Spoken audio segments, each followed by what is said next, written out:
Muito bem, meus amigos do SOS Planeta, uma vez mais, com muito prazer, a gente volta a fazer esse comentário, que é praticamente um comentário semanal. A pauta continua sendo política, as discussões continuam sendo de natureza a se interpretar, a se compreender os movimentos populares. Nós, desde o início, dissemos que era um movimento bem-vindo, dissemos que era um movimento que tinha tudo para trazer uma mensagem importante, como de fato trouxe, para a melhoria das questões de saúde, transporte, problemas de combate à corrupção, discussões sobre gastos de construção de gigantescos estádios de futebol, quando nós não temos hospitais, enfim, e a coisa caminhou por aí. Mas, na origem de tudo isso, a grande discussão é saber se a classe política dá conta do recado para a qual foi eleita, porque nós somos os mandantes que oferecemos um mandato aos mandatários, que são os políticos, em nosso nome fazerem alguma coisa. É assim no que se chama democracia representativa. E a crise é esta, de democracia, não a democracia como um todo, num plano teórico, digamos assim, mas esta forma de representação. Afinal de contas, nós temos eleições proporcionais em coligação com os partidos que fazem parte de um acordo, de um grande entendimento. E se faz, por exemplo, a eleição de alguém que você, ou que eu, ou que nenhum de nós votou, porque os votos de uma coligação no sistema proporcional acabam sendo distribuídos entre os partidos que estão coligados. E dá fenômenos curiosíssimos. O sujeito recebe voto num partido, você vota nesse candidato ou naquele candidato de um partido e elege um outro de um outro partido que você não tem a menor vinculação, nem com o candidato e muito menos com o partido, mas está coligado na base. São coisas desse tipo da nossa democracia representativa que são absurdas, são utópicas. Além disso, a questão desse nosso presidencialismo de coalizão. Agora, nós sabemos que fazer coalizão dentro de um Congresso com muitos partidos é sempre um exercício complicado em que o executivo fica à mercê dos interesses não muitas vezes confessáveis da classe política. Nem todos os políticos são ruins, nós sabemos. Mas infelizmente nós já vimos, por exemplo, na questão da discussão do Código Florestal Brasileiro, o quanto se barganhou, o quanto se conversou, o quanto se transformou esse assunto importante em conversinha tipo nhenhenhê que não levava a coisa nenhuma. Demorou um tempão e acabou saindo e depois o Executivo, até agora, através do Ministério do Meio Ambiente, não tratou de colocar em funcionamento partes importantes do texto que foi aprovado em defesa da floresta, com tanta dificuldade que tem gente que diz que esse código é muito mais em defesa do agronegócio do que propriamente da floresta. Mas voltando à questão política, a grande discussão agora é saber se faz um plebiscito. Primeiro foi a constituinte específica. Constituinte significa, de fato, ruptura com a ordem jurídica. Então, a lei das leis, que é a constituinte, ou não, a constituinte seria o processo, mas a Constituição, que seria a lei, a cartilha das demais leis, teria que ser refeita num ponto específico.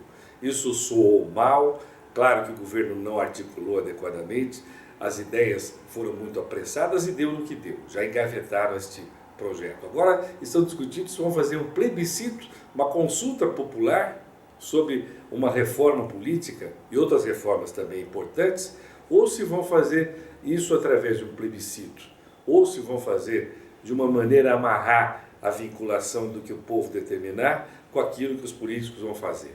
Notem bem, o sistema representativo transfere ao político a representação de nosso nome fazer leis.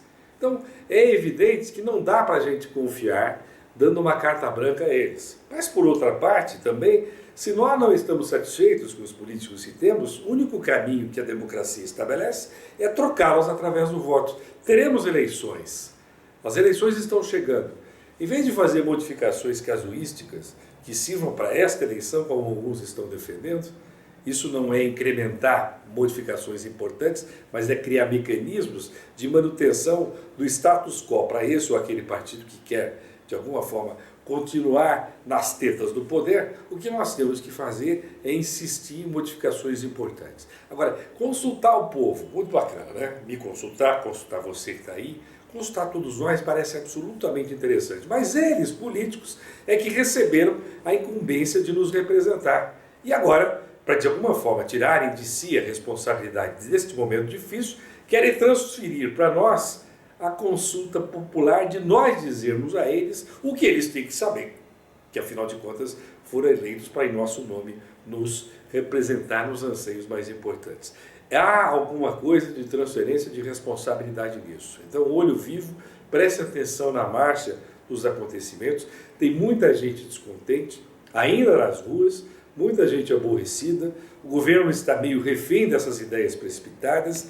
O Congresso, nós estamos assistindo, que está acelerando votações importantes, como se fosse um Congresso eficiente, que eu sei, você sabe, nós todos sabemos, tem sido um Congresso absolutamente lento nas decisões e super contraditório no avanço das questões importantes que interessam de fato ao país. Agora, o Congresso também fica meio refém de tudo isso. Então nós temos um governo emparedado, um Congresso emparedado e decisões importantes de alguns tendo que ser faladas ao país como decisões que sirvam, que emprestem valor já às próximas eleições. Cuidado, eleição precisa ser alguma coisa que é feita, para isso existe o processo eleitoral, com a alternância do poder. Você não pode modificar a eleição logo no começo para tentar, de alguma forma, dar um jeitinho de manter aqueles que estão no poder. Eleição no sistema democrático é isso. Sai o governo, entra a oposição e aí vai havendo renovação de lideranças e renovação de posturas.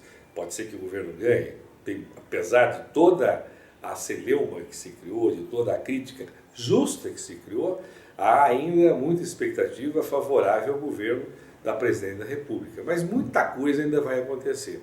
Muita novidade vai acontecer e nós o que temos que fazer é ficarmos atentos, observando este jogo todo, para percebermos os oportunistas ou então os homens sérios, as parlamentares sérias que vão oferecer propostas construtivas e estruturantes que o país tanto precisa, ou então vamos poder também assistir, lamentavelmente, aqueles que se movimentam na cena política fazendo um joguinho de interesse pequeno.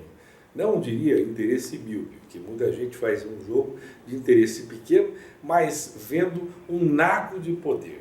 Dentro de um partido, atendendo um agrupamento de pessoas, dentro de uma grande organização que reúne outros partidos, ou mesmo olhando um processo eleitoral e vendo de que desta ou daquela forma vai ter um pouco mais de chance. É hora de pensar menos nisso e pensar na democracia como um todo, no país como um todo, e é claro, pelo amor de Deus, deixar de novo a pauta natural do dia a dia, como por exemplo a nossa pauta das questões ambientais, voltar a ser importante. Coisa que nós afastamos provisoriamente em função da crise que é grave, que é difícil, que é complexa e que ainda está só no começo. Saibam disso. Vamos nos manter, portanto, alertas sempre e conversando aqui neste comentário.